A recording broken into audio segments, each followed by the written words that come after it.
Welcome to One Two Step, and in today's video I'll be showing you how to log into your IRCTC account.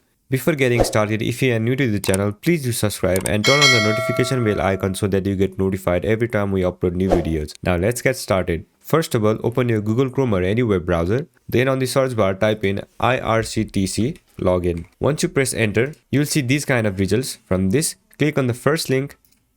Then it will take you to this page. On this page, click on the login button located at top. Once you click on it, this pop-up will appear, and on this pop-up, you'll have to provide your username and your password. So go ahead and enter your username. Then after that, enter your password.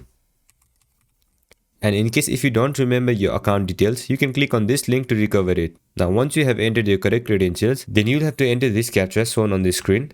Once you have entered the captcha, you can click on the sign in button and you'll be logged into your account. And if you don't have an account, you can click on this register button to register for a new account. And if you are an agent, you can click on this button and it will take you to agent login portal. That's it for this video. I hope this video was helpful, and if it was, don't forget to leave a like, comment and subscribe, and turn on the notification bell icon so that you get notified every time we upload new videos. And I'll catch you on the next one.